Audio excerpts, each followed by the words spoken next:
Who is going to step up to fill the shoes of Avery Williams as the Falcons' main punt returner?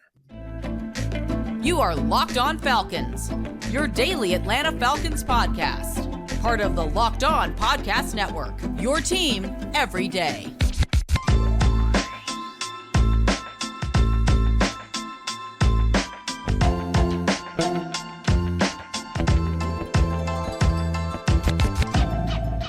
So, guys, you know me. I'm Aaron Freeman, a.k.a. Mr. Drew, a.k.a. Sirius Black, and, of course, the very humble host of this illustrious Locked On Falcons podcast, your daily Atlanta Falcons podcast, part of Locked On Sports Atlanta, your team every day.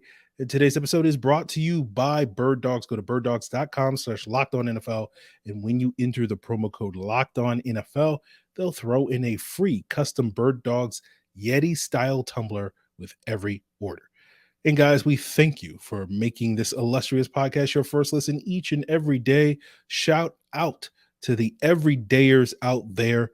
And of course, make sure you follow their blueprint by subscribing or following for free on YouTube or wherever you listen to podcasts. So today's episode, I am not wearing my glasses. I don't know why. I just took them off to record this episode. So you get the rare glimpse of how my eyes look weird without my glasses on. But also you'll get my thoughts on Avery Williams' season-ending injury.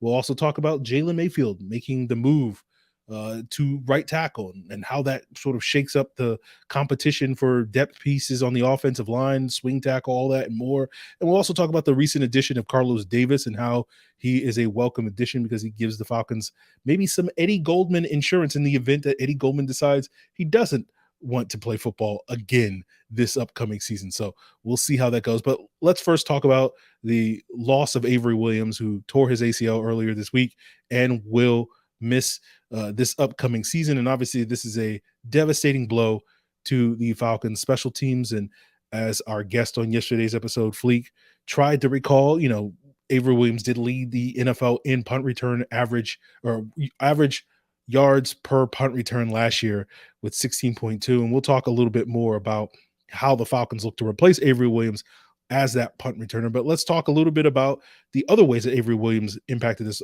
team, especially on offense. And we know that the Falcons originally drafted Avery Williams out of Boise State in 2021 as a cornerback. He spent 1 year at that position before making the move to running back.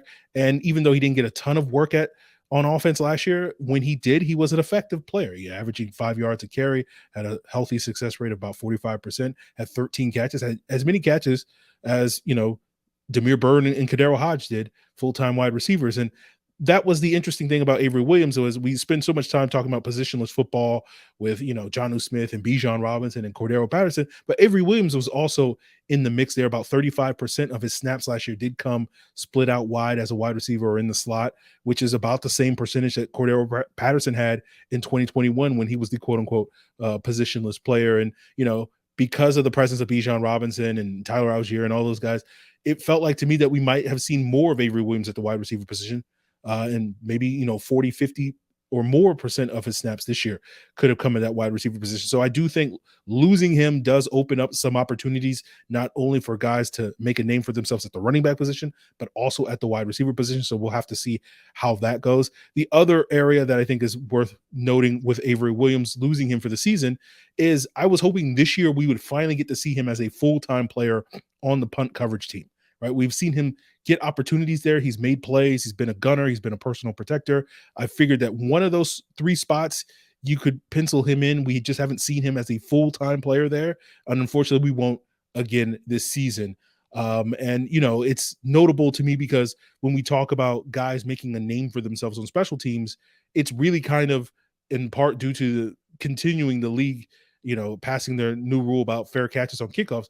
The league is doing their best to eliminate the kickoff from the game.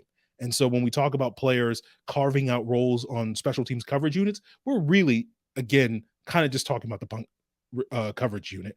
And obviously with Avery Williams, losing him as a punt returner is also a significant blow, because that is a way that a player like him can make an impact on special teams as a returner again because the kickoff returns. Although we'll talk probably a little bit later this summer about how Cordero Patterson is probably one of the handful of guys that will be allowed to return kickoffs that are punted inside the 5 rather than fair catch them like other teams may push their guys to do. But you know, we heard Arthur Smith earlier this week mention 4 players by name as potential replacements for Avery Williams. And so that's notable to me.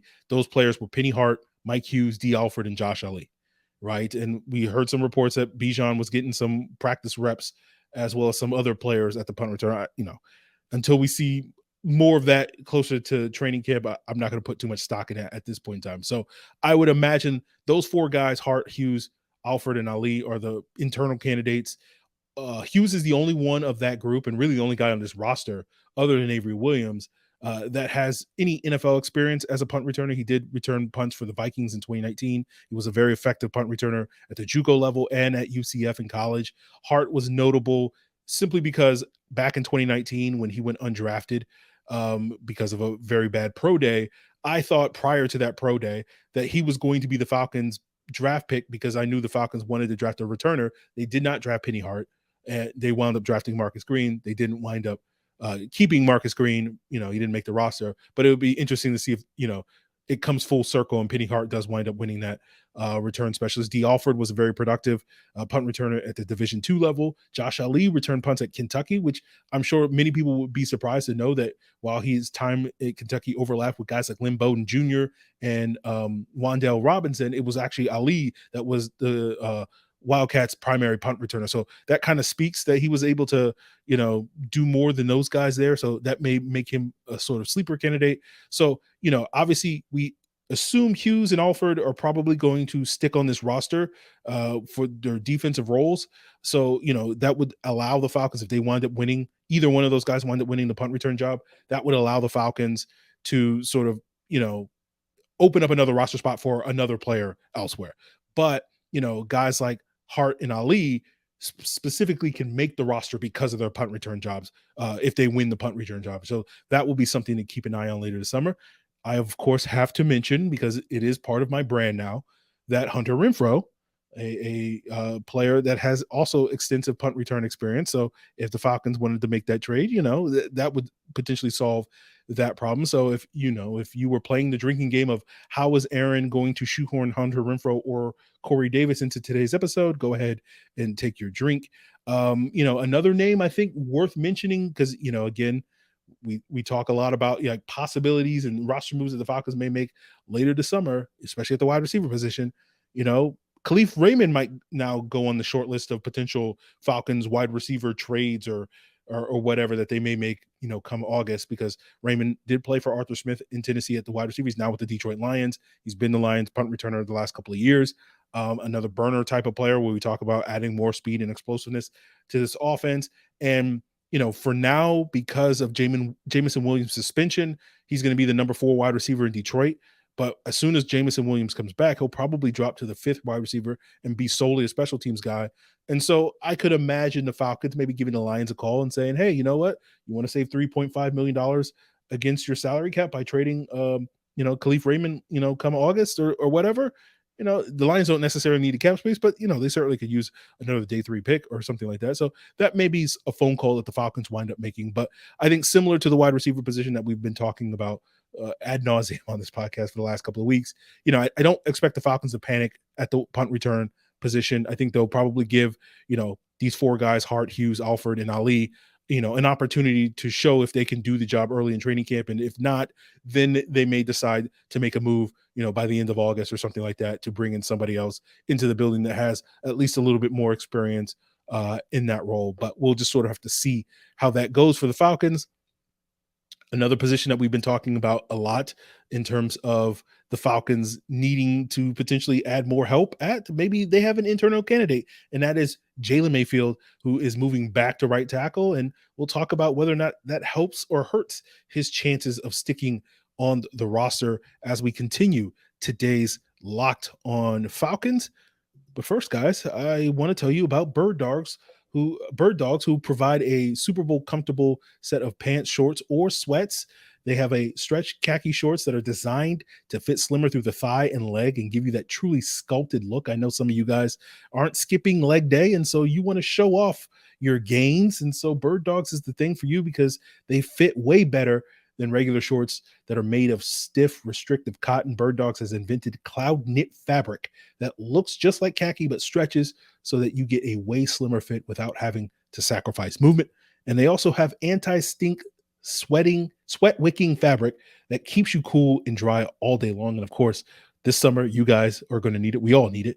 And I have my own pair of Bird Dogs, and I also like their built-in liners, right? That keeps everything, and I mean everything, guys, nice, snug, and cozy. So try them yourself by going to birddogs.com/lockedonnfl and enter the promo code LockedOnNFL for free Yeti style tumbler with your order. That's birddogs.com/lockedonnfl for a free Yeti style tumbler.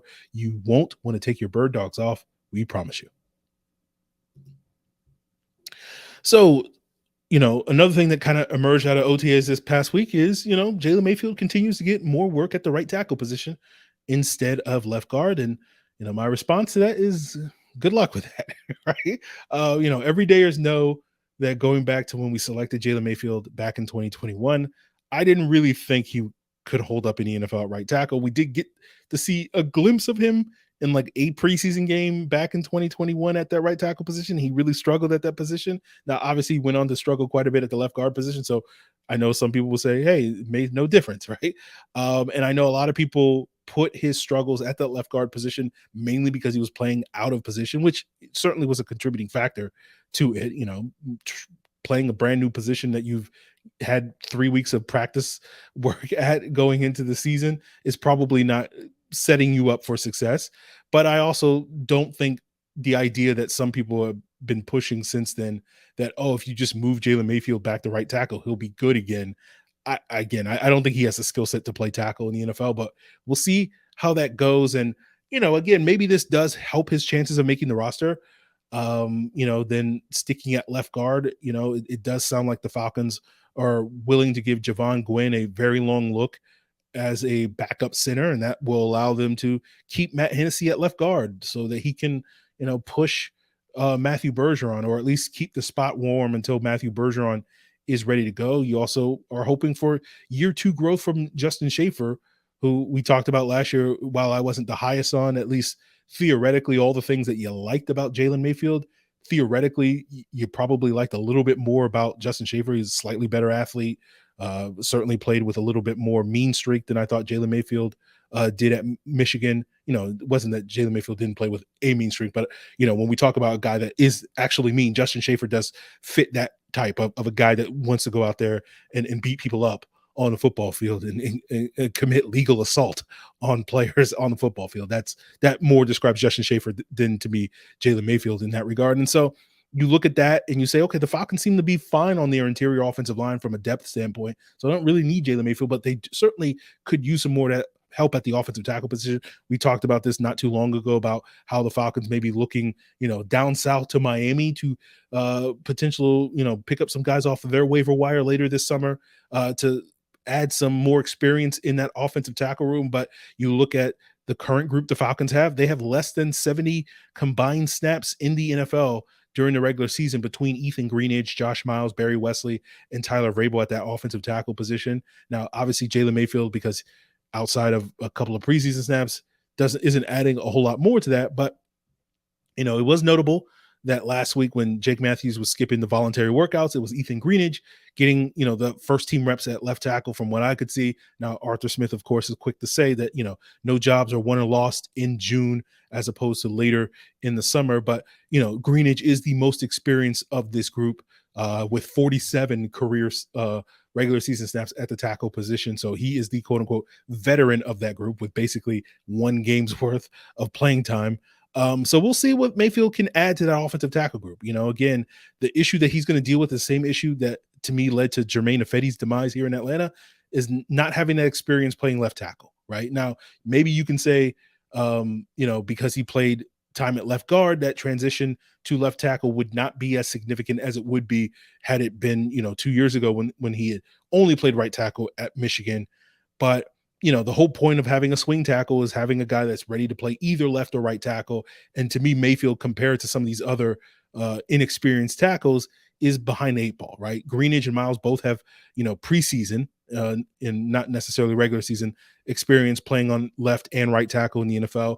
Barry Wesley played on both sides in college, and Tyler Vrabel also played both sides of the line in college. So it seems like to me, it's hard for me to see Mayfield really making any waves at the tackle position. But again, maybe this is better for him because that's a position that he's a little bit more comfortable with, that right tackle spot. So we'll see how it all goes. I had Mayfield making my 53-man roster when I was projecting it at the beginning of May.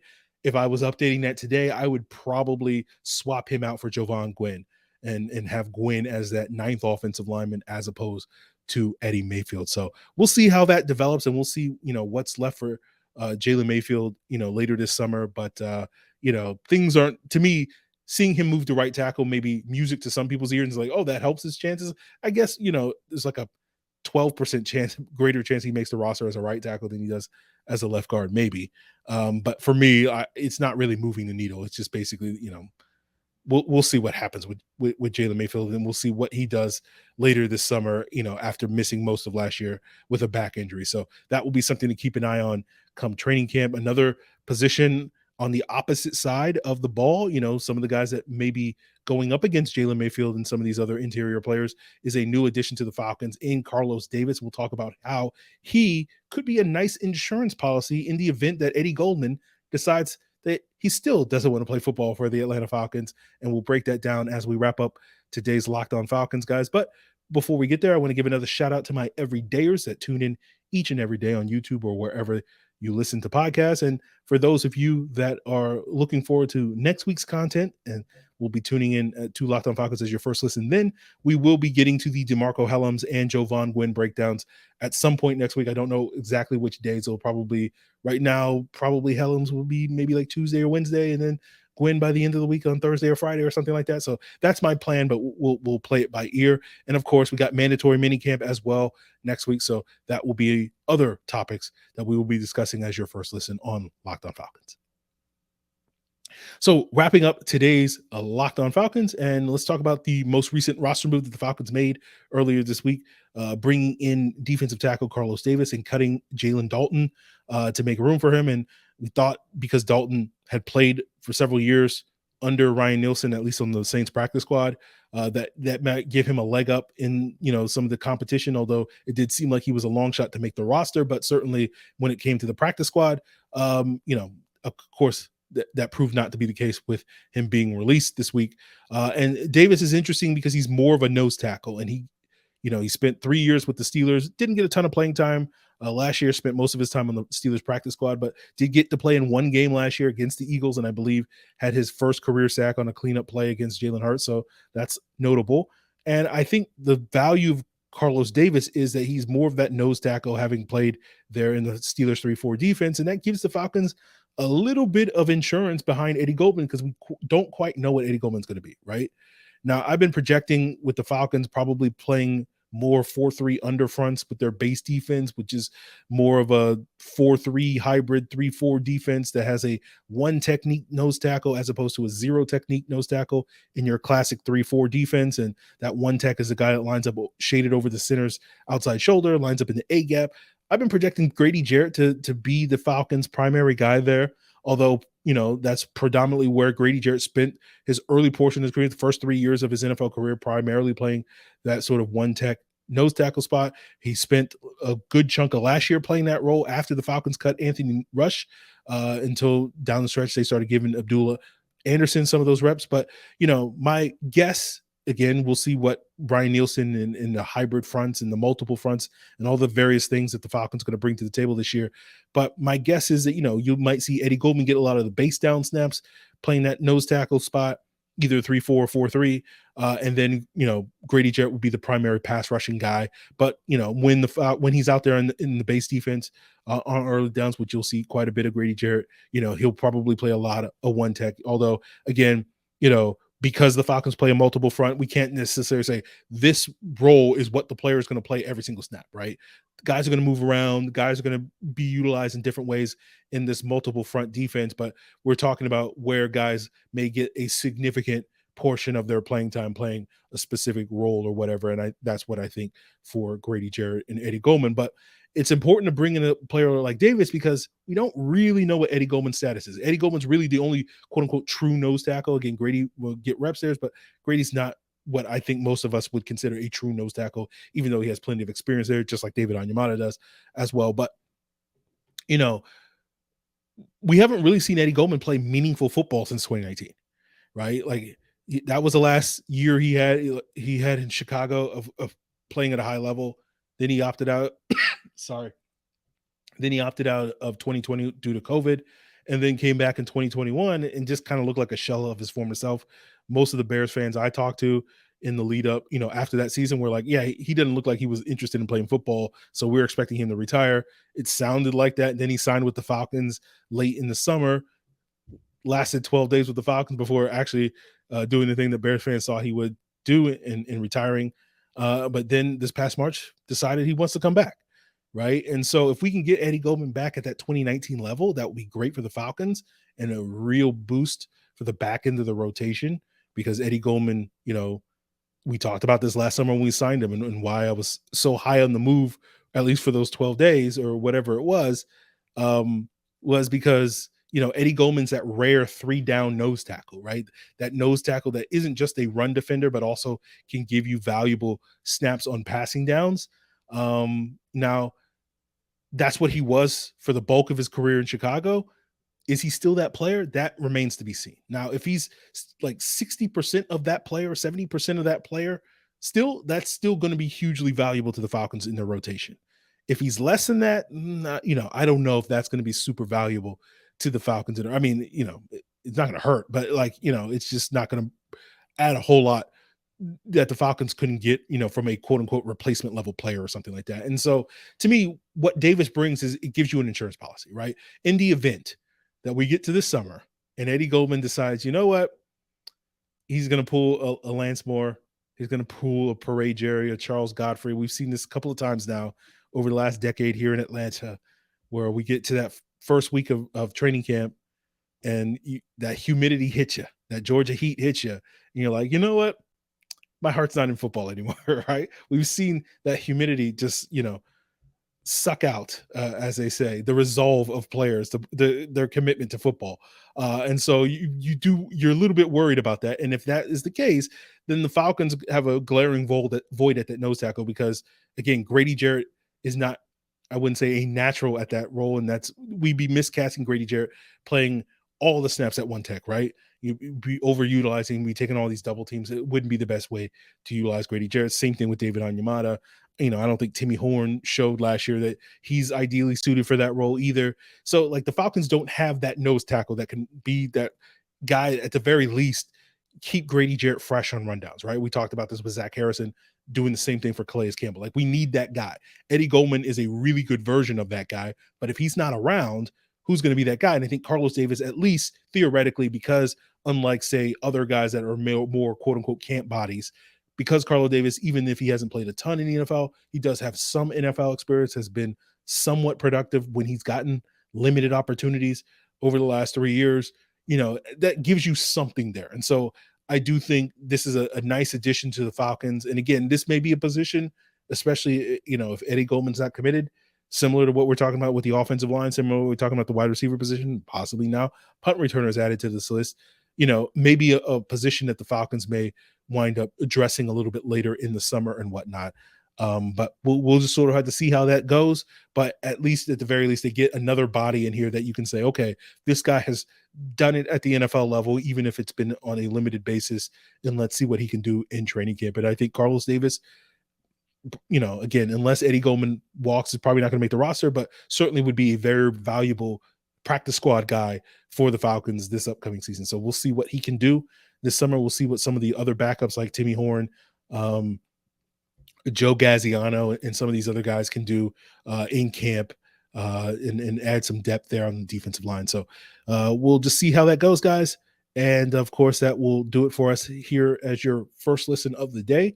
And of course, for your second listen, why not check out the Locked On NFL podcast, where they're breaking down what's going on with the other 31 NFL teams. What's going on with Danielle Hunter? Frank Clark just got scooped up by the Broncos. What does that mean? What's the latest on DeAndre Hopkins and where he's headed? All that and more can be found on Locked On NFL. Guys, I hope you have a great weekend. If you're curious how my grilling went last week with my new chimney starter, it went pretty well. And, I learned that it probably doesn't heat up as many coals as I would like. I probably should have done a little bit more research to probably get a bigger one so that I can get one that can heat up more coals. But, I just had to use it twice to get the full array of charcoal briquettes that I needed for my grilling purposes. So it worked wonders.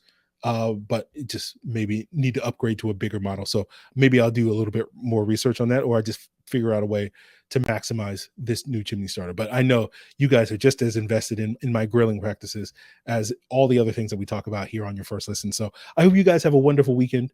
If you get out there and grill, do your thing as well. So that's going to do it for us here, guys, on today's Locked On Falcons. Really appreciate it.